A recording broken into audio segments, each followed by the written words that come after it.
Hello friends, welcome to our YouTube channel arithmetic to advance. आज के इस video में हम 1 दिसंबर 2022 के शिफ्ट फर्स्ट के मैथ्स के क्वेश्चन सॉल्व करेंगे। जैसा कि मैंने आपको बताया था कि पार्ट फर्स्ट जो है वो मैंने पहले रिकॉर्ड किया था। उसके अंदर जो है सिस्टम बार बार लैग कर रहा था, तो वीडियो अच्छे से रिकॉर्ड नहीं हो पाई, तो उसको मैंने यूट्यूब से हटा दिया था और आज उसको मैं फिर से रिकॉर्ड करके अपलोड कर रहा हूँ। तो चलिए फटाफट से क्वेश्चन नंबर फर्स्ट से शुरू करते हैं। और यहाँ पर आपको दे रखा है, यदि x square minus 5x plus 1 बराबर 0 है तो इसके वैल्यू जो है वो आपको कैलकुलेट करनी थी।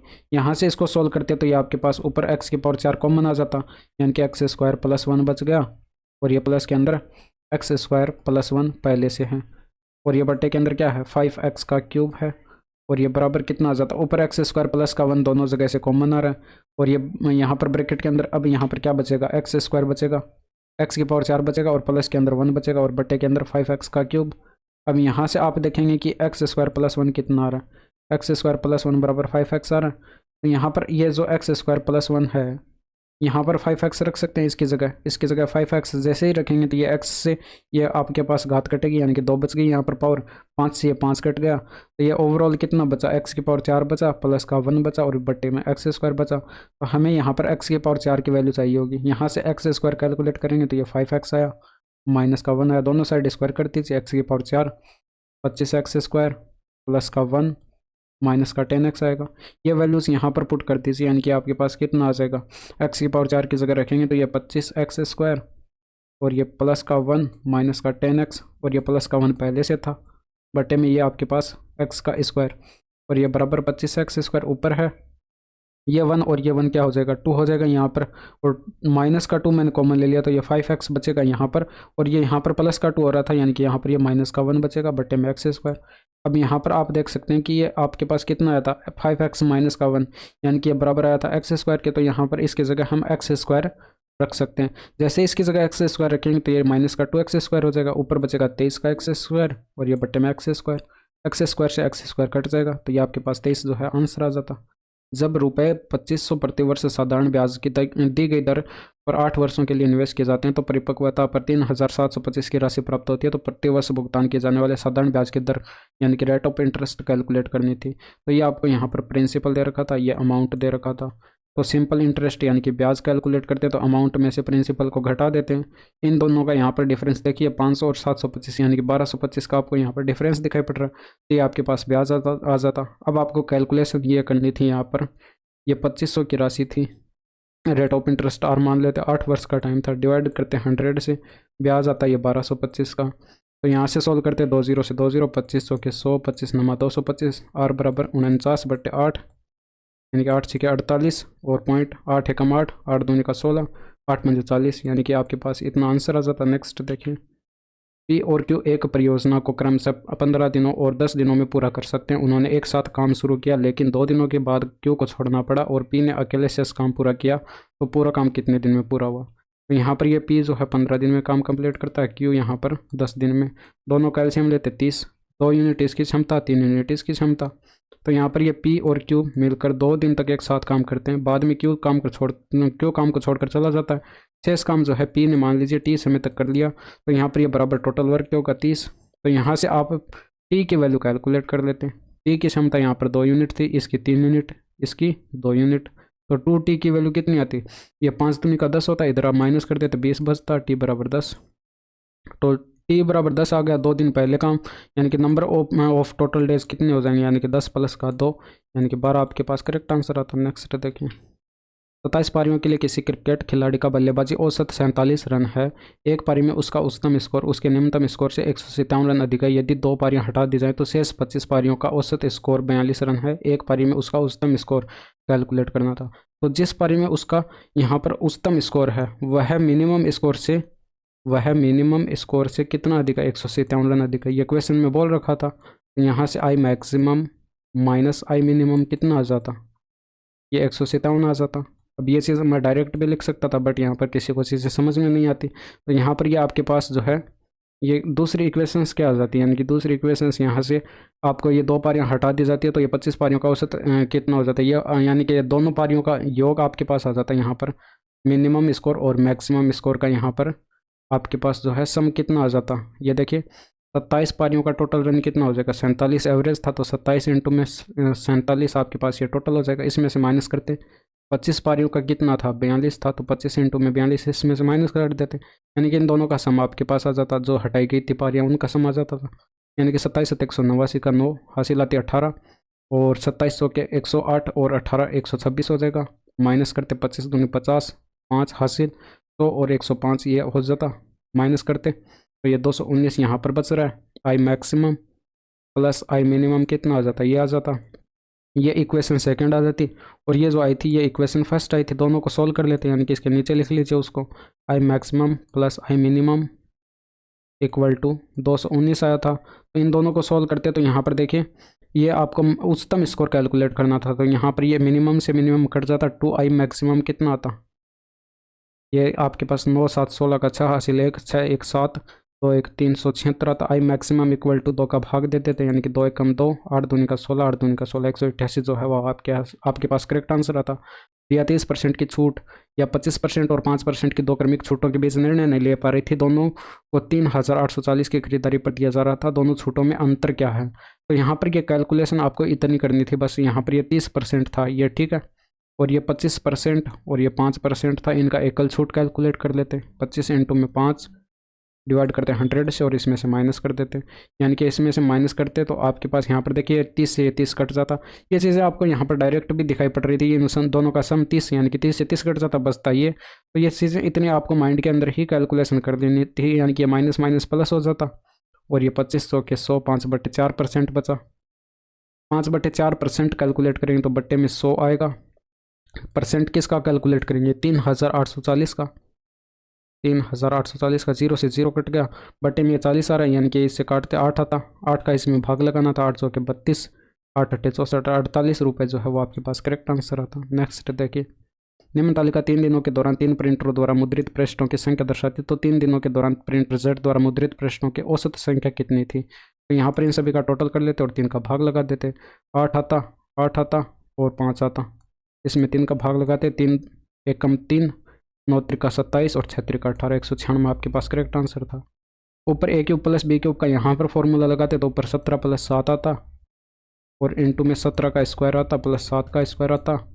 ये माइनस के अंदर हो जाता 7 इंटू में 17, ब्रैकेट के अंदर ये बटे के अंदर क्या आता है, यानी कि 17 का स्क्वायर प्लस 7 का स्क्वायर माइनस का के बराबर 24 दे रखा था। ये 24 से ये 24 कट जाता, यानी कि 17 का स्क्वायर ऊपर प्लस 7 का स्क्वायर माइनस ये 119 हो जाता, बराबर ये 17 का स्क्वायर आता। ये इधर 1 बचा था, ये बट्टे वाला इधर आकर मल्टीप्लाई हो जाएगा 1 से, यानी कि 17 स्क्वायर प्लस 7 का स्क्वायर माइनस का के बचा। ये इससे कट जाएगा, ये इससे कट जाएगा, यानी कि ये माइनस के बराबर माइनस 119 बचा, तो के बराबर 119 आपके पास आंसर था। नेक्स्ट देखिए, यहाँ पर आपको वैल्यूज़ पुट करनी थी, यानी कि यहाँ पर cos 45 डिग्री की 1/√2 होती है, बटे में यहाँ पर इसकी वैल्यू कितनी होती है, ये 2/√3 होती है, और ये प्लस के अंदर इसकी वैल्यू 2 होती है, यानी कि आपके पास कितना आ जाता, ये √3 एलसीएम आता ऊपर चला जाता, यानी कि 1 इंटू में √3 ऊपर आ जाता, और ये √2 जो है ये नीचे आ जाता, और बट्टे में ये जो है कितना आता, 2 + 2 √3 आता। अब यहाँ पर प्रमेयकरण आपको करना था। चलिए पहले जो है इसको अंदर ब्रैकेट के अंदर मल्टीप्लाई कर देते हैं, यानी कि ऊपर √3 आया और बट्टे में कितना आया, 2 आया, और ये आपके पास प्लस में हो जाएगा, ये 2 √6 हो जाएगा। अब यहाँ से प्रमेयकरण आपको करना था, तो प्रमेयकरण करते तो ऊपर और नीचे इसको 2 माइनस 2 से गुणा कर देते, और ये बटे में भी 2 माइनस का 2 से गुणा करते, तो ये आपके पास नया टर्म क्या आता, यानी कि आपके पास ऊपर आता, ये √3 के अंदर गुणा कर देते हैं, यानी कि 2 आता, और ये माइनस के अंदर ये देखिए यहाँ पर ये अंदर गुणा करते तो √18 आता, यानी कि 2 आता। अब ये जो 18 है इसको मैं 9 और इंटू में 2 लिख सकता हूँ, यानी कि √2 बच जाता, 9 का 3 आ जाता, यानी कि 3 दूनी का 6 हो जाएगा, और √2 बच जाएगा। मैं डायरेक्ट लिख दिया यहाँ पर, और नीचे जो है a² माइनस b² का फॉर्मूला लगेगा, तो 2 का स्क्वायर 4 इंटू में 2 करते 8 माइनस 2 का स्क्वायर 4 इंटू में 6 करते, तो ये आपके पास 24, बट्टे में क्या बचा, माइनस में बचा 16, ऊपर यहाँ पर 2 √6 माइनस का 6 2 से काट दीजिए ऊपर कॉमन लेकर, यानी कि ये बट्टे में 8, ये 2 से कट गया, और यहाँ पर ये 3। अब नीचे माइनस है तो माइनस के ऊपर गुणा कर दीजिए, यानी कि ऊपर 3 √2 पहले आ जाएगा, -√6 बटे 8, ये आंसर था। नेक्स्ट देखिए, एक बेईमान व्यापारी क्रय मूल्य पर 12.5% की हानि पर माल बेचता है, यानी कि 8 पर उसको 1 का लॉस हो रहा था। यानी कि कॉस्ट प्राइस की अगर बात करें, 8 उसका कॉस्ट प्राइस था, सेलिंग प्राइस कितना रहा होगा, 7 रहा होगा। लेकिन 36 ग्राम के बजाय 28 ग्राम वजन का उपयोग करता है, तो उसका लाभ प्रतिशत या हानि प्रतिशत कैलकुलेट करना था। तो जो वह जिसे वह तोलना था, यानी कि 36 ग्राम उससे तोलना था, तो 36 ग्राम यहाँ पर लिखेंगे। और इसके बजाय उसने तोला कितना, 28 ग्राम, तो 28 ग्राम हम कॉस्ट प्राइस की जगह लिखेंगे। तो यहाँ पर ये 28 8 224 हो जाएगा। और ये 7 6 42 का 2 हासिल आती 4, 7 3 21, 4 25 252 हो गया। डिफरेंस इनके बीच का कितने का दिखाई पड़ रहा है, ये 8 और ये आपके पास कितना हो गया, यानी कि यहाँ पर 28 का आपको डिफरेंस दिखाई पड़ रहा है। 28 का डिफरेंस आपको यहाँ पर दिखाई पड़ रहा है।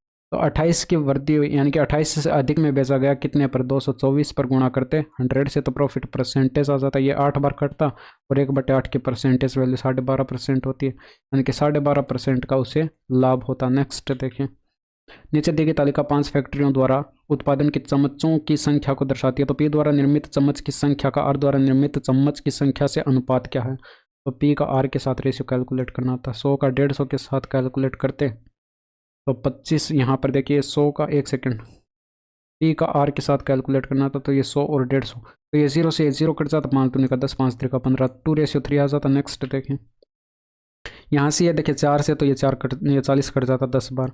ऊपर ये कितना आता, a cube minus B cube का फॉर्मूला लगाते हैं, 17 माइनस 7 इंटू में आता 17 का स्क्वायर प्लस 7 का स्क्वायर, और ये प्लस के अंदर 17 इंटू में 7 आता, और ये बटे के अंदर क्या आ रहा था, 17 का स्क्वायर प्लस 7 का स्क्वायर। सेम उसी तरह का क्वेश्चन है जैसे हमने पिछले किया था। और ये बराबर यहाँ पर देखिए 10 आया, यानी कि 17 माइनस 7 कितना आया, 10, और ये 10 से कट गए एक बार। ये इधर ऊपर कितना बचा, 17 का स्क्वायर प्लस 7 का स्क्वायर, और प्लस 17 सत्ते कितना होता है 119, और ये बराबर कितना हो जाएगा 17 का स्क्वायर प्लस 7 का स्क्वायर, और ये प्लस के अंदर पी, यहाँ से ये कट गया दोनों साइड से, तो पी बराबर कितना बचा 119, आपके पास आंसर था। नेक्स्ट देखिए, दो संख्याओं का महत्तम समापवर्तक 12 है, तो निम्नलिखित में से कौन सा उनका लघुत्तम समापवर्तक एलसीएम का भी नहीं हो सकता। तो यहाँ से आपको पता होगा कि एचसीएफ का गुणक जो है वो एलसीएम होता है, एचसीएफ का गुणक ही एलसीएम होता है। तो ये 12 चिकन 72, यानी कि ये भी हो सकता है, और 12 सत्ते 84 ये भी हो सकता है, और ये आपके पास 12 पंजे 60, यानी कि ये भी हो सकता है। बट 12 का गुणक 90 कभी नहीं होगा, यानी कि आपके पास ऑप्शन नंबर 4 जो है वो एलसीएम नहीं होगा। तो ये ऑप्शन नंबर 4 जो है वही आपका करेक्ट आंसर था। यहाँ पर बी, सी, एफ तथा एच द्वारा बेचे गए ट्रकों की संख्या इन सभी 8 कंपनियों द्वारा बेचे गए ट्रकों की संख्या से कितने प्रतिशत कम है। तो बी, सी और ई, और ये सॉरी बी, सी, एफ, एच का देखना था, बी, सी और ये एफ और ये एच, इन सभी का टोटल करते हैं तो ये 27 और 35 45, और ये 45 और 7 52, और 4 56 66 66 ये टोटल था। और ये टोटल पूरा मिलाकर कुल मिलाकर 100% था। तो 100 से ये कितना कम दिखाई पड़ रहा है, 34 आपको कम दिखाई पड़ रहा है। तो 34 की कमी हुई है कितने पर, 100 पर।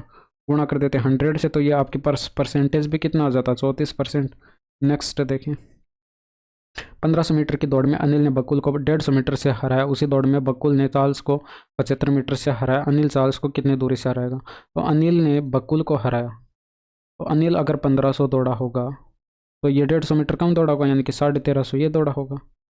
और यहाँ पर बकुल ने चार्ल्स को हराया, यानी कि बकुल का चार्ल्स के साथ रेशियो कैलकुलेट करते तो ये कितना था, बकुल अगर 1500 दौड़ा होगा, बकुल अगर 1500 दौड़ा होगा तो ये 75 मीटर कम दौड़ा होगा, यानी कि 1400 मीटर 1425 मीटर दौड़ा होगा। तो यहाँ से ये रेशियो कैलकुलेट करते हैं, आपके पास ये 15 से, ये यहाँ पर 0 से, तो ये 0 कट जाता, और 15 से कटता ये 10 आता, 15 नमा 135, 10:9 ये आ गया। और यहाँ से ये आपके पास 25 से कटता, 25 से 150, और 25 5 125, और ये 25 7 175, फिर से यहाँ पर 3 से कट रहा है, ये 20 आ जाता, और ये 19 3 से 53 आ जाता, यानी कि आपके पास इतना आ जाता। तो इनका एकल रेशियो कैलकुलेट कर लेते, ए बी और सी का एकल रेशियो कैलकुलेट करते, तो यहाँ पर ये ए का बी के साथ रेशियो कितना आया था, 10:9 आया था, और ये बी का सी के साथ 20:19 आया था।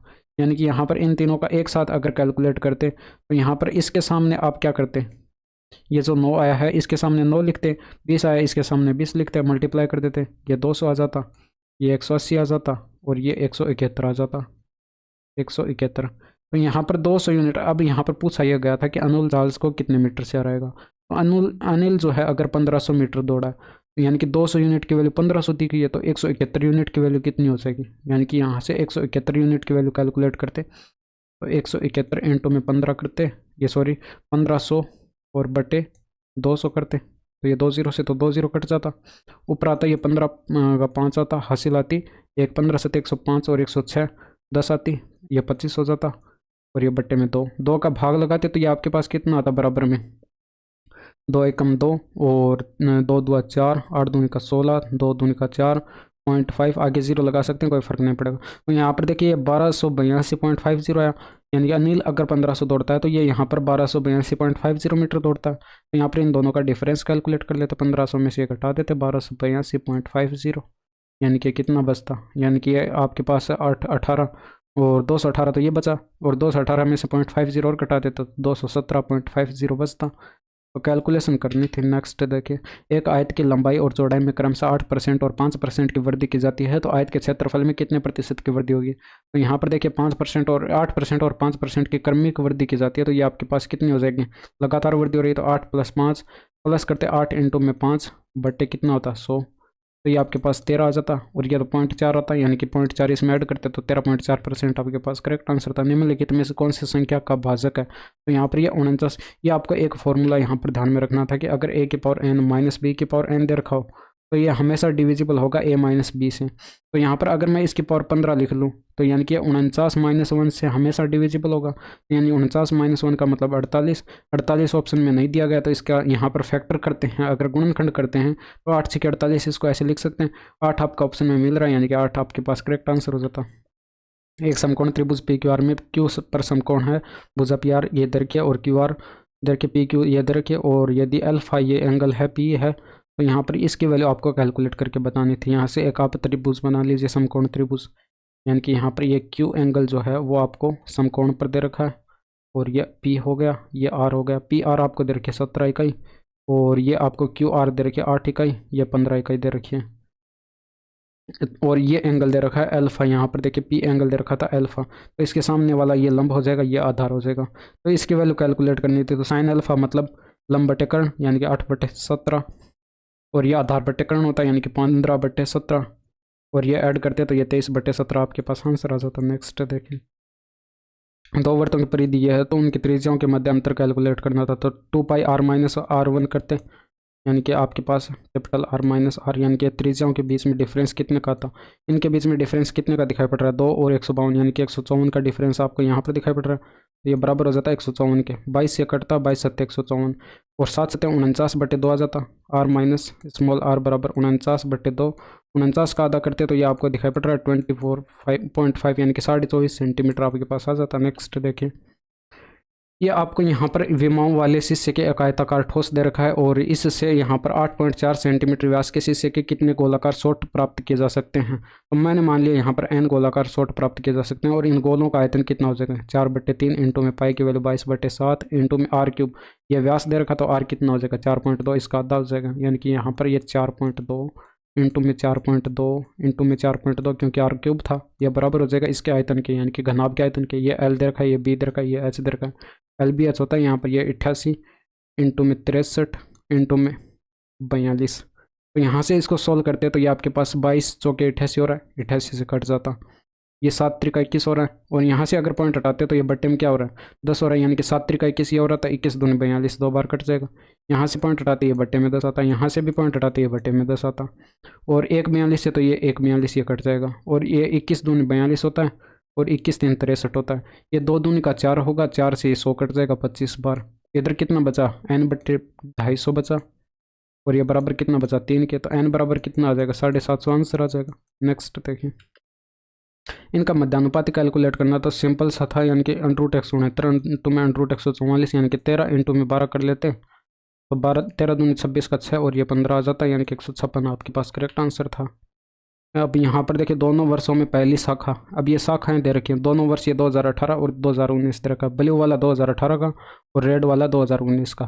दोनों वर्षों में पहली शाखा की कुल बिक्री, पहली शाखा की कुल बिक्री, और दोनों वर्षों में चौथी शाखा की कुल बिक्री, तो चौथी शाखा की कुल बिक्री का अनुपात बताना था कितना होगा। तो यहाँ से ये देखते देखिए, आपको तो दिखाई नहीं पड़ेगा, मैं आपको बता देता हूँ, ये लगभग 80 के बराबर है, ठीक है, और ये यहाँ पर 105 के बराबर है, 105 के बराबर है, और यहाँ पर चौथी शाखा का देखते तो ये यहाँ पर जो है ये 85 के बराबर है, ठीक है, 85 के बराबर है, और ये यहाँ पर ये वाला ग्राफ जो है यहाँ पर ये आपका 95 के बराबर है। तो यहाँ पर इनका टोटल करते तो ये 185 हो रहा है, इनका टोटल करते तो ये 180 हो रहा है। इनका रेशियो कैलकुलेट करना था तो ये 5 से कटता, 5 त्रिका 15, 5 7 35 और ये 5 त्रिका 15, 5 6 30, तो 37:36 आता। तो या तो ये क्वेश्चन गलत है या फिर ये ऑप्शन गलत है, इन दोनों में से कोई एक गलत है। ठीक है, नेक्स्ट देखिए। दो वर्त एक दूसरे को बाह्यतः पी पर छूते हैं। ए बी दोनों वर्तों की उभयनिष्ठ अनुस्पर्श रेखा है। ए और बी स्पर्श बिंदु हैं और ए पी ए बी बराबर जो है ये 40 डिग्री दे रखा है। तो एंगल ए बी पी बराबर क्या बताना था, देखिए क्वेश्चन को समझिए। यहाँ पर दो वर्त हैं जो कि एक दूसरे को क्या करते हैं, स्पर्श करते हैं एक दूसरे को। एक सेकंड रुकिएगा, यहाँ पर ये दोनों वर्त क्या करते हैं, एक दूसरे को ऐसे स्पर्श करते हैं। तो यहाँ पर इन दोनों सर्किल से यहाँ पर एक स्पर्श रेखा खींची जाती है, वो मान लीजिए स्पर्श रेखा ये है। एक मिनट में इसको स्पर्श करा देता हूँ ढंग से।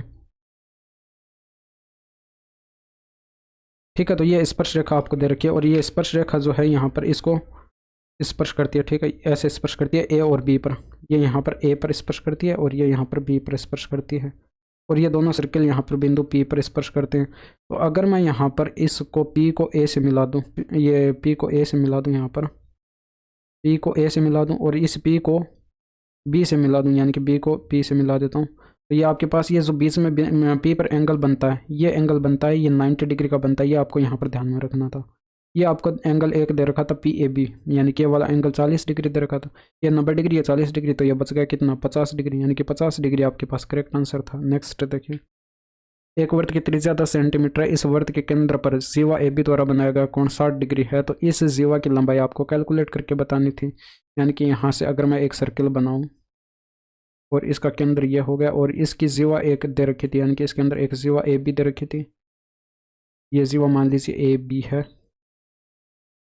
ये ए बी जीवा हो गई और इस जीवा द्वारा केंद्र पर बनाया गया कोण, यानी कि अगर मैं इस बिंदु ए और बिंदु बी को केंद्र से मिला दूं तो इस जीवा द्वारा केंद्र पर बनाया गया कोण भी आपको दे रखा था। कितना दे रखा था, 60 डिग्री दे रखा था। तो यहाँ पर ये 60 डिग्री दे रखा था, इसकी त्रिज्या आपको दे रखी थी 10। तो यहाँ पर आपके पास दो फॉर्मूले होते हैं ए बी कैलकुलेट करने का। तो एक तो फॉर्मूला था 2 इंटू में √r² माइनस d²। ये तो फॉर्मूला तब यूज़ करते हैं जब यहाँ पर ये वाली डिस्टेंस दे रखी हो, यानी कि डी डिस्टेंस यहाँ पर ये वाली दे रखी हो, केंद्र से इस जीवा तक की दूरी दे रखी हो। बट यहाँ पर तो हमारे पास जो है थीटा दे रखा है, यानी कि 60 डिग्री एंगल दे रखा है। तो हम कौन सा फॉर्मूला यूज़ करेंगे, हम फॉर्मूला यूज़ करेंगे ए बी बराबर 2 इंटू में r इंटू में साइन थीटा बटे 2 वाला, साइन थीटा बटे 2।